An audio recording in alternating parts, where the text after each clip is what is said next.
여름부터 가을까지 우리나라에는 또 태평양 연안 국가들에는 태풍이 계속됩니다. 많은 피해들이 있죠. 이 태풍 부르는 호칭이 좀 달라요. 북서 태평양 지역에서는 타이푼이라고 그러고, 북중미에서는 허리케인, 그리고 인도양과 남반부에서는 사이클론, 이렇게 발음을 하는데, 이게 발생하는 태풍마다 이렇게 이름을 이렇게 주는 경우가 있습니다. 지금은 주로 태풍이 발생되면 이름을 붙여주잖아요. 근데 맨 처음에 세계 2차 세계대전 전에는 호주에서 맨 먼저 그 태풍의 이름을 붙여줬다고 그래요. 근데 그 붙이는 기준이 있었는데, 그 호주 정치인 중에 제일 꼴불견인 사람 이름을 붙였대요. 처음에는. 그래서 예를 들어서 그 사람이 홍길동이라면 홍길동이 몰려옵니다, 이러면 이제 호주 국민들이 다 아는 거예요, 그 의미를. 홍길동이 오면 큰 피해를 온 나라에 줄 것 같습니다, 이런 식으로 그 예보관들이 비아냥대면서 이렇게 했다라는 겁니다. 혹시 붙이고 싶은 이름이 있나요? 이제 그러다가 2차 세계대전 이후에는 미군 해군과 공군에서 그 태풍 이름을 붙였다고 그래요. 근데 그때 붙이는 기준은 그 예보관들의 아내 이름이나 또 자기 사귀는 애인 이름이나 이렇게 태풍 이름을 붙였답니다. 그러니까 그 당시에는 태풍 이름이 다 누구 이름이에요? 여자 이름이에요, 여자 이름. 그러다가 2000년대에 들어와서 태풍위원회가 이렇게 구성이 됐어요. 이렇게 태풍이 일어나는 지역에 있는 나라들이 14나라 정도 되는데, 그 14나라가 그 태풍위원회를 만들어서 거기서 이제 이름을 각 나라에 10개씩 제출하게 했다고 합니다. 그럼 다 몇 개가 된 거예요? 10개씩이니까 14나라 140개가 이렇게 나와가지고 그걸 조로 짜서 돌아가면서 그걸 이제 이렇게 지금 붙이고 있는 중이라고 그래요. 근데 공교롭게도 지금은 한글로 된 태풍 이름이 제일 많대요. 그 이유가 뭔지 아세요? 다른 나라들은 10개밖에 없는데 한글 이름만 20개래요. 이유는 북한 있잖아요, 북한. 그러니까 이제 우리나라에서 10개, 북한에서 10개, 이래가지고 한글 태풍 이름들이 이게 우리 귀에 이게 잦아요. 이렇게 자주 들리죠. 근데 이 태풍 중에 퇴출당하는 태풍도 있어요. 퇴출, 언제 퇴출당하느냐면, 예를 들어서 태풍이 일어나서 이름을 하나 다 붙여줬는데 얘가 너무 큰 피해를 입히는 거예요. 이제 그렇게 될 경우에는 태풍이 퇴출돼 가지고 그 이름은 다시는 쓰지 않습니다. 예를 들면 우리나라 2003년도에 우리나라를 강타했고, 일본도 그 태풍으로 엄청 피해를 받고, 뭐죠 이름이? 매미. 다 아시네요. 매미는 퇴출됐어요, 너무 큰 피해를 끼치는 바람에. 자, 그러면 일어나는 모든 태풍들이 이렇게 인류에게 해만 끼칠까? 다 나쁠까? 그렇지 않다는 거예요. 태풍이 없으면 생태계가 유지가 안 된다고 합니다. 특별히 우리 대기 중에 떠 있는 대기 오염이나 이런 부분들은 태풍이 없으면 정화가 안 된답니다. 미세먼지 같은 게 이제 우리가 황사 같은 게 4월달, 5월달 이럴 때 그 왜 문제냐면, 그거를 발생시키는 것도 문제지만 더 큰 문제는 우리나라에 옛날에는 봄에는 봄바람, 여름에는 여름바람, 철마다 바람들이 다 있었는데 이상하게 최근 들어서 그 4월, 5월 달에 바람이 없어진 거예요. 그러니까 바람이 있어야 되는데, 바람이 있으려면 뭐가 기본적으로 와야 돼요? 태풍이 와야 됩니다, 태풍이. 그래서 태풍이 오면서 대기 중에 떠있던 모든 미세먼지 그리고 나쁜 것들을 다 이렇게 쓸어간단 말이죠. 그리고 뭐가 같이 내려요? 태풍이 오면 비가 같이 내리면서 이제 그 대기를 깨끗이 청소하면서 모든 생명체들이 살아가는데 아주 그 도움을 준다 그 말이죠. 뿐만 아니라 이 바다 속에 사는 생물들에게 태풍은 결정적인 역할을 한다고 그래요. 바다 속에 살아도 그들이 다 호흡을 하고 있고, 호흡을 하려면 산소가 필요하잖아요. 근데 그 산소를 언제 넣어주느냐면 태풍이 왔을 때 큰 파도, 높은 파도들이 치면서 물속으로 산소를 집어넣어 준답니다. 그래서 태풍은 해로움도 끼치지만 굉장히 인류에게 유익하다, 이렇게 말씀을 드릴 수가 있겠습니다. 그렇다면 여러분, 인생의 태풍은 어떨까요? 인생의 폭풍은 어떨까요? 마찬가지입니다. 인생 속에 일어나는 풍랑, 폭풍우도 해롭지만 않고 우리에게 큰 유익도 준다라는 거예요. 바로 오늘 말씀이 그런 이야기입니다. 여러분, 오늘 말씀을 보면 본문 22, 23절을 같이 읽어볼까요? 시작. 예수께서 즉시 제자들을 재촉하사 배를 타고 앞서 건너편으로 가게 하시고 무리를 보내신 후에 따로 산에 올라가시니라. 소물매 거기 혼자 계시더니, 무슨 일이 있었길래 예수님께서 제자들을 재촉을 여기 있으면 안 되니까 빨리 배 타고 갈릴리 바다 건너편으로 가라, 이렇게 재촉을 하시면서 제자들에게 배를 태워서 보내시고 본인은 산에 올라가 기도하셨다, 이렇게 기록하고 있어요. 근데 요 문맥만 봐서는 이게 왜 예수님이 제자들을 건너편으로 가라고 하셨는지 알 수가 없는데, 같은 사건을 기록한 요한복음 6장 14절로 15절을 보면 그 이유를 잘 알 수 있습니다. 같이 읽어볼까요? 시작. 그 사람들이 예수께서 행하신 이 표적을 보고 말하되 이는 참으로 세상에 오실 그 선지자라 하더라.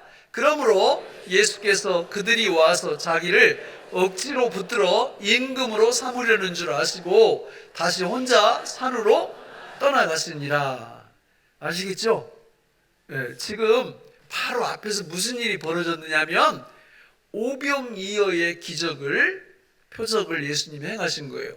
떡 5개, 물고기 2마리 갖고 5,000명이 먹고도 남을 정도로 엄청난 기적을 딱 베푸시니까 거기서 그 수혜를, 그 떡과 고기를 먹었던 사람들 머릿속에 번개처럼 스치는 생각이 한두 사람뿐만 아니라 5천여 명 사람들한테 다 그 생각이 든 거예요. 아, 이분을 뭐 삼으면 좋겠다?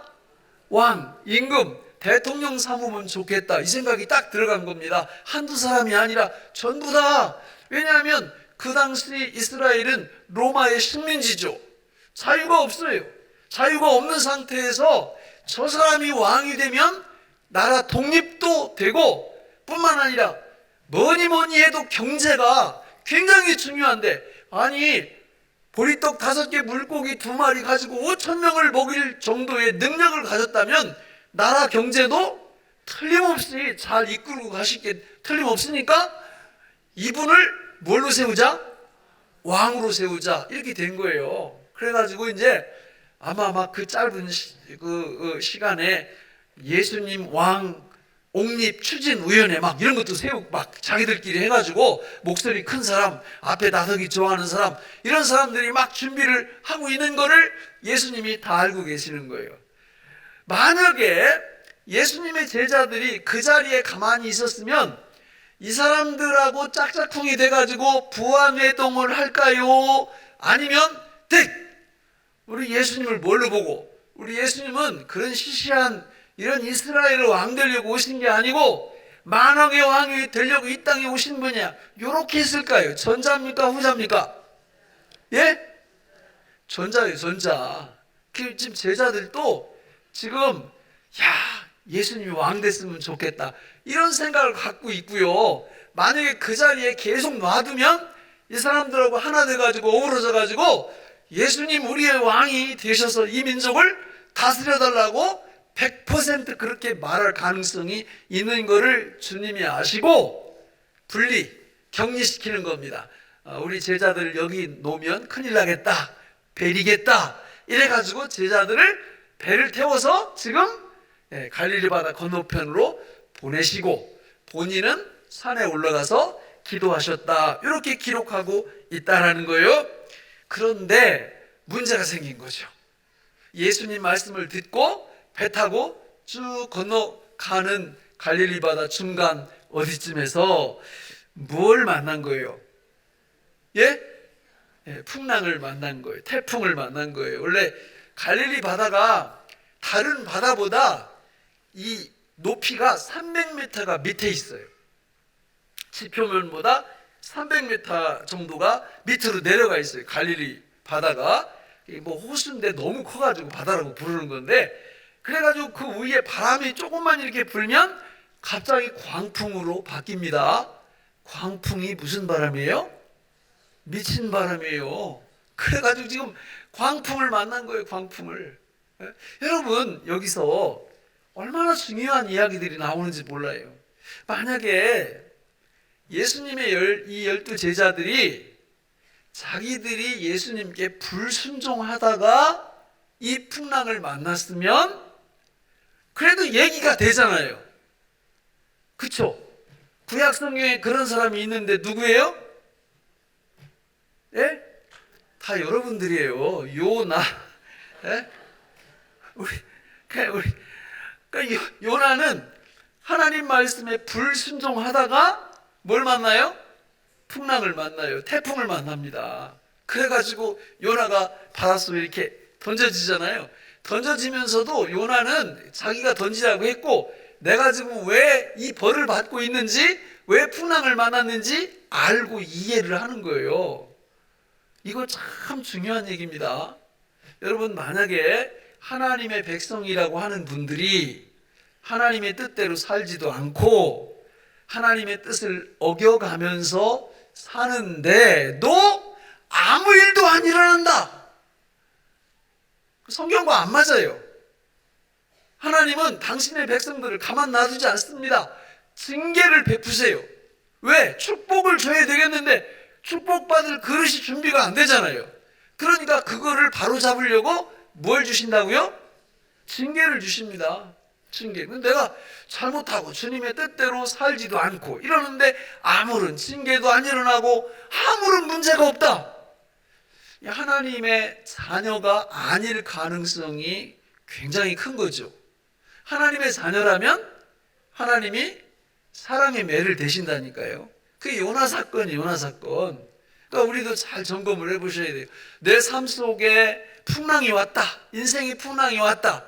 근데 내가 이거 아무리 생각해 봐도 잘못한 게 생각이 안 난다. 그러면 오늘 이런 경우고, 근데 내가 생각을 해보니까 아이고 하나님 앞에 이런 부분이 문제가 있구나. 그러면 요나처럼 뭐 하면 된다고요? 회개하면 됩니다. 회개하면. 그러면 하나님이 다시 이 축복의 위치에 우리를 세워주시는데, 본문은 절대 12제자들이 잘못한 게 아니에요. 분명히 예수님이 시키는 대로 했을 뿐인데 뭘 만났다고요? 풍랑을 만난 거예요. 우리는 이 땅 위에 살아가면서 이 부분을 잘 보셔야 됩니다. 그럼 제자들이 어땠을까요? 이 풍랑을 만났을 때 다 너끈히 이겨냈을까요? 아니면 두려움에 떨었을까요? 두려움에 떨었어요. 여러분, 지금 이게 마태복음 14장인데요. 거의 똑같은 사건이 저 마태복음 8장에서 일어납니다. 8장에서 일어날 때 그 사건하고 이 사건하고 다른 점이 있다면, 그 사건은 갈릴리 바다를 건너가면서 그 배 안에 누가 계셨어요? 예수님이 계셨어요. 예수님이 계셨는데도 풍랑이 일어나니까 이 사람들이 혼비백산하는 겁니다. 이유가 뭐예요? 이유가 여기도 지금 예수님께서 야 건너편으로 건너가라 라는 말씀에 순종하면서 가다가 풍랑을 만났을 때 역시 혼비백산합니다. 이유가 뭐예요? 이유 간단합니다. 배라는 건 거기 누가 있어요? 장이 누구예요? 배의 장. 선장이잖아요. 선장이 예수님이시거든요. 그렇잖아요. 근데 풍랑이 오니까 이 사람들이 어떻게 해요? 선장님한테 맡기질 않고 자기들이 그냥 막 노젓고 그 상황을 수습하려고 그러고 앉아 있잖아요. 그러다 안 되니까 예수님 막 깨워가지고 예수님 우리가 죽게 됐습니다. 그러니까 예수님이 일어나셔서 바람과 바다 파도를 잔잔케 하시고 뭐라고 말씀하세요? 믿음이 작은 자들아, 믿음이 없는 자들아, 이렇게 말씀하시는 거죠. 오늘도 마찬가지예요. 이 본문도 아주 중요한 걸 우리한테 가르쳐 주는 겁니다. 여러분, 이 땅 위에 어디 우연히 온 사람 손 들어보세요. 작은 눈에 보이지 않는 원자, 미생물 이런 것들이 서로 막 겹쳐지면서 원숭이까지 바뀌어가지고 원숭이에서 지금 사람으로 바뀐 분이 있으면 손 들어보세요. 아무도 없잖아요. 그런데 학교에서 이걸 가르치고 앉아 있어요. 그게 아니에요. 우리는요, 내 맘대로 이 땅 위에 던져진 사람들이 아니에요. 하나님이 창조하신 하나님의 피조물들입니다. 우리 부모님도 내 맘대로 만난 게 아니에요. 하나님이 만나게 해주셨고요. 이 상황 자체도 내가 결정한 게 아니에요. 하나님이 우리를 역사 속에서 2000년 어간에 우리를 보내주신 거죠. 사는 장소도 내가 결정한 것 같지만 성경에 보면 하나님이 우리를 평택 땅에, 경기도 땅에, 대한민국 땅에 보내셨다고 말씀하고 있거든요. 우리 마음대로 되는 게 없어요. 우리가 예수님 믿고 하나님의 백성이 된 분들은 하나부터 열까지 하나님께서 다 주관하여 주시는 줄로 믿습니다. 우리 인생의 참된 주인, 내 인생 배의 참된 선장이 누구라는 거예요? 예수님이에요. 예수님이에요. 그러면 인생의 풍랑을 만나면 걱정할 필요가 있어요, 없어요? 근데 실제로 걱정해요, 안 해요? 왜 해요? 선장이라고 믿긴 믿는데 시답지 않게 믿는 거죠. 선장, 예수님이 나의 선장이십니다. 뭐 찬송도 하고 이러는데 막상 풍랑이 오면 그런 생각은 어디로 갔나 간데 없고 자기가 선장이 돼가지고 막 지휘를 하고 있어요. 바람이 어떻고 풍랑이 어떻고 이렇게 가야 돼 저렇게 가야 되고. 마태복음 8장에서 예수님이 주무시고 계세요. 거기 이렇게 주무시고 계시는데 풍랑이 왔어요. 왔는데 예수님이 너무 고나게 주무시니까 이게 제자들이 이렇게 보니까 진짜 믿음이 있었다면 예수님을 깨우는 게 아니고 어떻게 해야 돼요? 자기들 힘으로 안 되니까 그냥 예수님 옆에 같이 누워서 자면 됩니다. 이게 진짜 믿음 있는 사람들의 행동이에요. 아니 예수님 탄 배를 누가 엎어 감히? 엎을 수 있어요? 못 엎어요. 못 엎어요. 누구 허락받고 엎어? 우리 인생의 배가 우리 인생의 배의 선장이 예수님이신데 내 인생을 감히 누가 엎어요? 주님이 허락하시지 않는데. 근데 우리는 그걸 못 믿으니까 갑자기 자기가 막 선장 돼가지고 막 호령하고 소리치고 동분서주하고 이렇게 한다 그 말입니다. 그렇게 할 필요 없어요. 그냥 풍랑 오면은 뒤로 빠져요. 그냥 빠져가지고 주님이 주무시거들랑 옆에서 같이 어떻게 하라고요? 같이 주무세요. 그냥 노젓지 말고 그냥 주무셔요. 어차피 그분이 해결하실 거니까. 할렐루야. 우리가 이 세상 살면서 두 마리 못된 개를 조심해야 돼요. 얘들한테 물리면 약도 없어요. 이 개 이름이 뭐냐면 편견과 선입견이에요.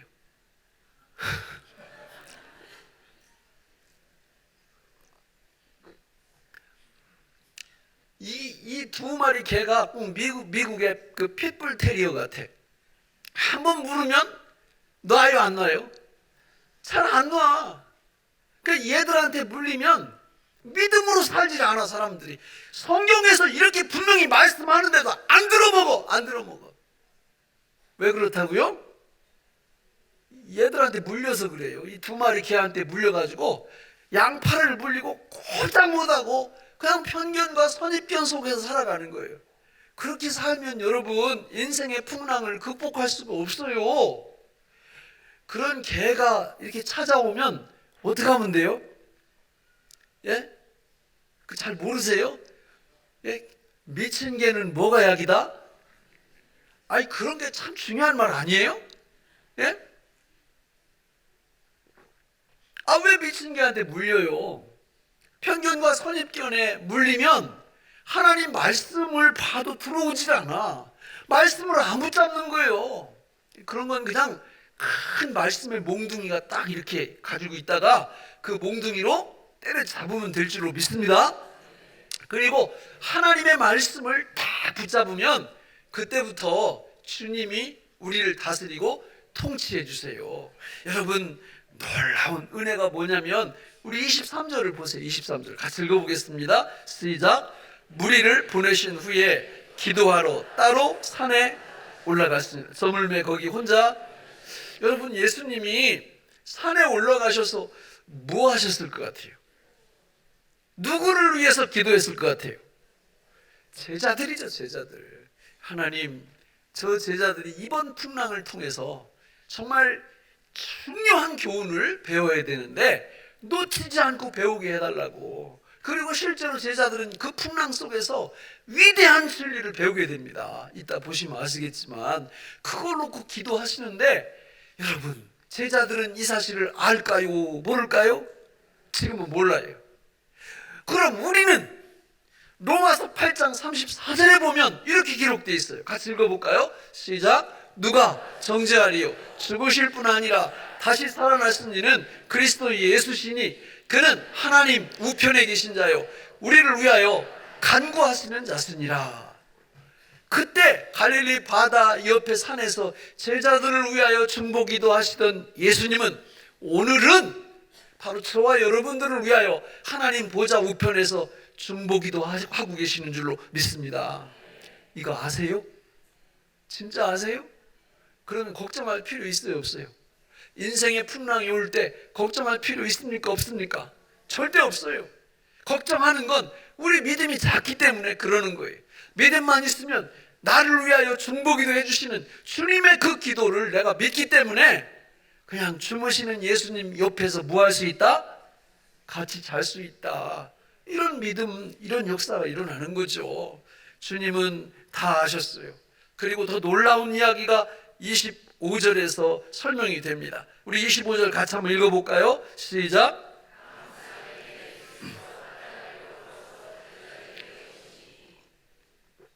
좀 일찍 좀 오시지. 풍랑 오기 전에. 그러면 제자들이 뭐 걱정할 필요 없잖아요. 근데 그냥 밤 사경이니까 몇 시간 지난 거예요. 고생할 대로 다 한 다음에 예수님이 찾아오시는 거예요. 이분이 우리 주님이세요. 우리는요, 그 타이밍을 잘 몰라요. 우리는 좀 일찍 오셨으면 좋겠지만 성경에 보면 주님만이 찾아오시는 적확한 때를 아세요. 정확하고 확실한 때를 아신다, 그 말이죠. 여러분, 생각을 해보세요. 우리가 하나님 앞에서 내가 어려움 겪을 때 지금 와주세요, 지금 와주세요. 주님이 안 오실 때가 많아요. 왜냐하면 그때 오면 효과가 없는 거예요. 지금 풍랑 만나기 전에 찾아가셨으면 별 효과가 없어요. 이따 보시면 알겠지만. 그러나 고생할 대로 다 하고 있는데 세상에 지금 저 높은 파도에서 누가 보인 거예요. 딱 보니까 누구 같아요? 귀신. 뭐 그러잖아요. 여기 보고는 유령이다 이렇게 말하잖아요. 유령이다, 귀신이다 이런 뜻이에요.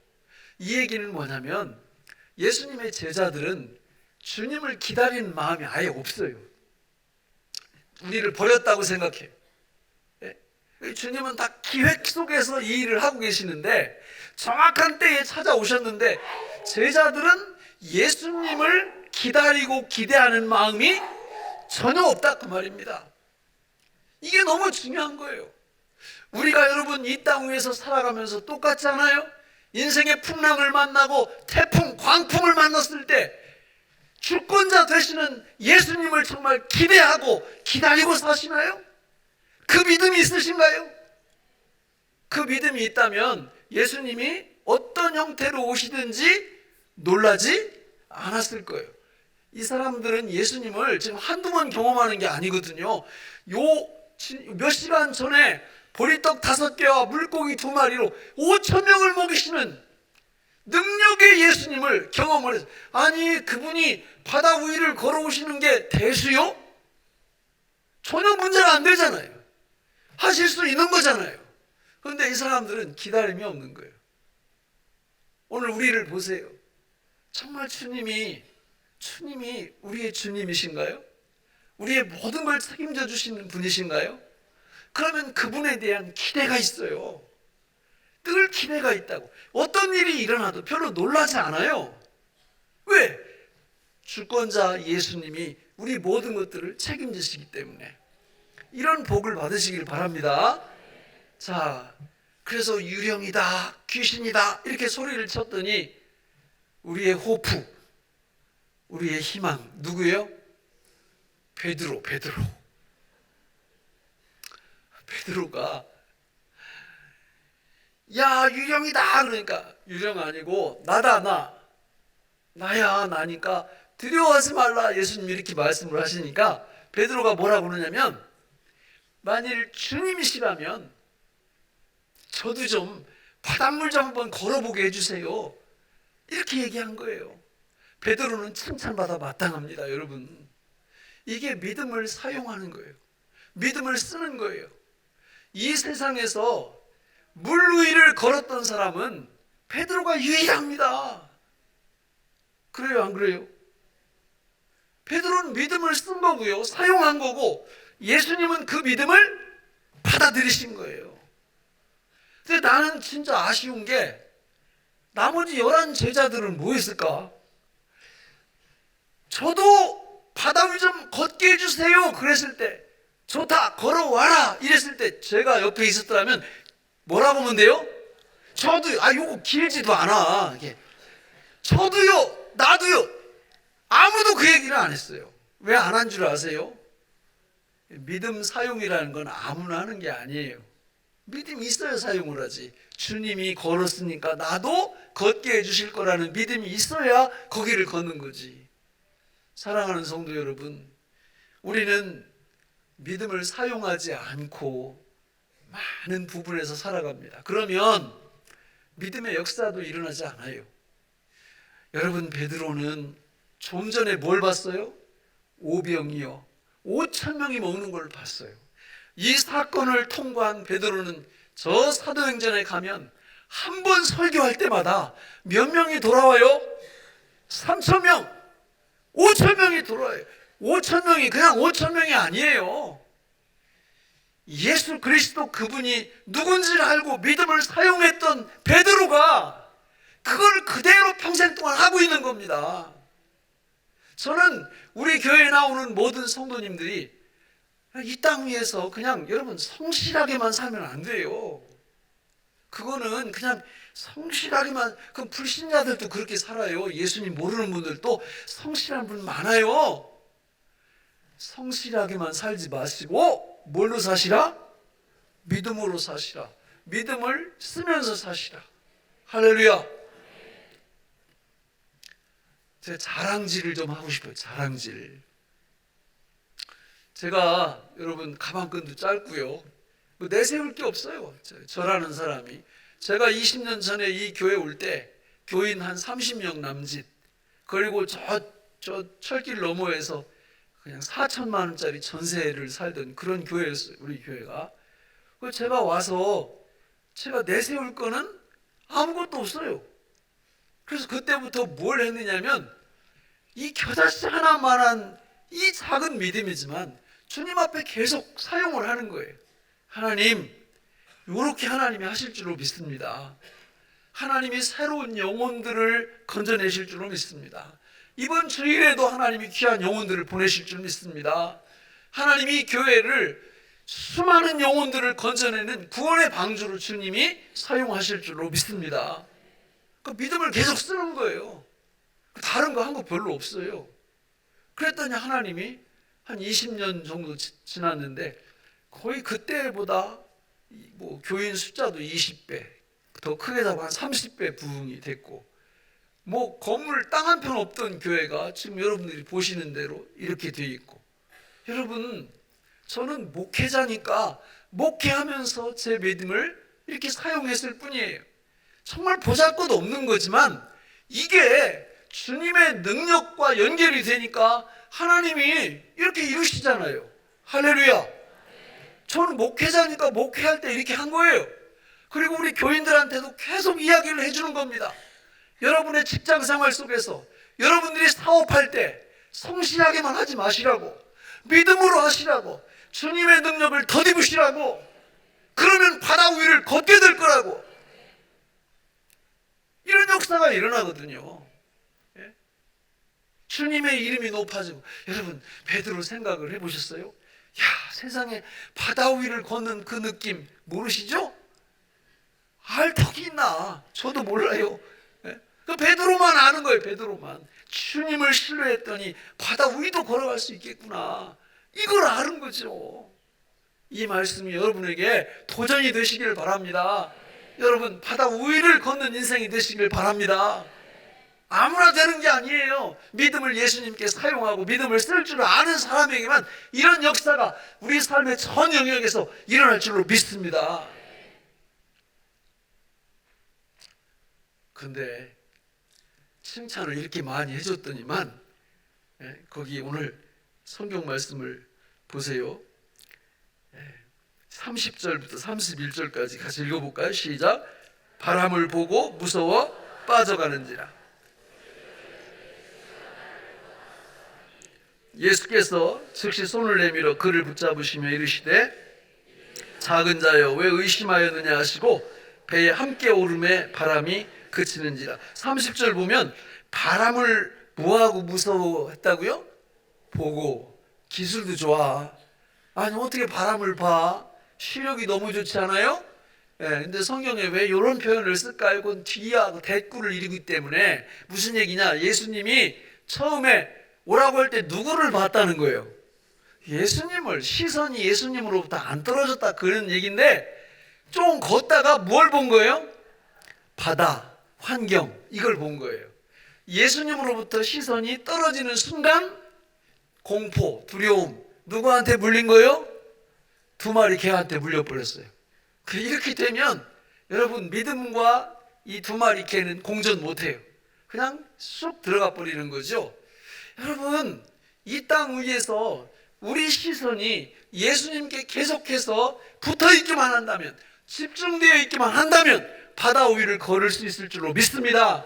그러나 시선이 예수님으로부터 떨어지면 바다 속으로 쑥 들어가는 거예요.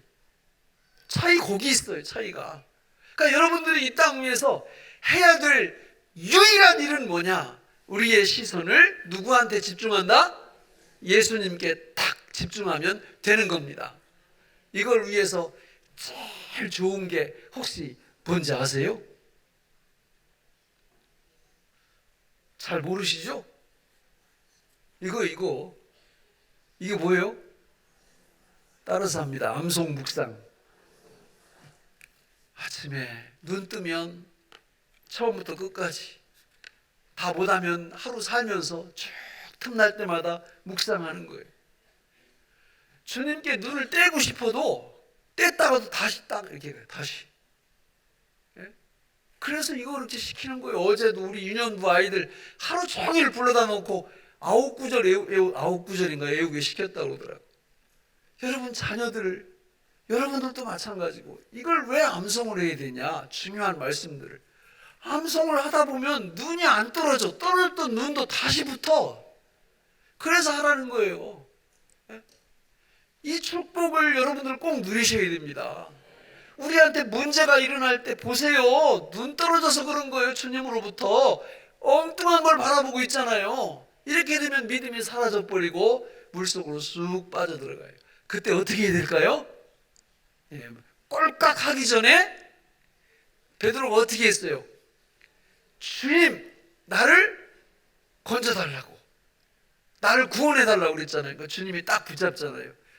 이 타이밍이 참 중요한 거예요. 어떤 사람은 시선이 떨어진 줄도 몰라. 그리고 계속 두 마리 개한테 끌려다녀. 이렇게 되면 바다 깊은 곳으로 들어갑니다. 잘 못 나와요. 너무 안타깝죠? 그러니까 꼴깍 하기 전에 다시 불러야 돼요. 누구든지 주의 이름을 부르는 자는 구원을 받으리라 그랬잖아요. 이런 복을 받으시기를 바랍니다. 말씀을 맺겠습니다. 아까 제가 두 사건을 계속 비교하면서 지금 얘기를 하고 있어요. 마태복음 8장 그리고 14장. 비슷한 사건인데, 자, 8장에서 결론적으로 무슨 일이 있었는지 8장 27절을 같이 읽겠습니다. 시작. 그 사람들이 놀랍게 여겨 이르되,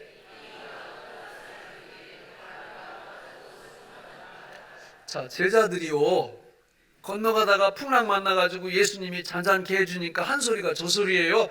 놀랍게 도대체 이가 누구요? 율곡이요? 이가 예수님이 도대체 누구이기에 이 바람과 파도를 잔잔하게 하냐, 이렇게. 그러니까 그 당시에는 예수님에 대해서 정확히 알아요, 몰라요? 모르는 거예요. 근데 오늘 보세요. 오늘 몇 절? 33절 같이 읽어보겠습니다. 시작. 배에 있는 사람들이 예수께 절하며 이르되 진실로 하나님의 아들이로소이다 하더라. 예수님이 누군지 그때서 안 거예요. 이분이 누구다? 하나님이다. 하나님. 그리고 그 앞에 뭐 한다고요? 절한다고. 예배한다. 그 말이에요. 예배자가 된 거예요. 예배자가. 오늘 교회가 왜 수많은 예배를 만들어놔요? 새벽 예배, 수요 예배, 주일 예배, 금요 예배. 예배 때 오면 누구 만나는 거예요? 예수님 만나는 거예요. 예수님. 예배 안 오는 분들은 예수님이 누군지 모르는 거예요. 그 축복과 영광이 뭔지 모르는 겁니다. 예수님 앞에 예배할 때 그 시선이 예수님께 집중되고 떨어지지 않는 비결을 또 배우고 그러면서 바다 위를 걷는 능력의 삶이 예배자에게 보장되어 있는 거예요. 여러분, 저는 우리 교회에 나오는 모든 성도님들이 이 땅 위에서 정말 위대한 생애를 살아가시기를 바랍니다. 혼자 그냥 죽을 똥살똥 성실하게 열심히 정직하게 이런 거 말고 전능하신 주님의 능력을 덧입고 바다 위를 걸어가는 능력 있는 삶이 우리 생애, 삶의 모든 영역에서 일어나기를 예수님의 이름으로 축원합니다.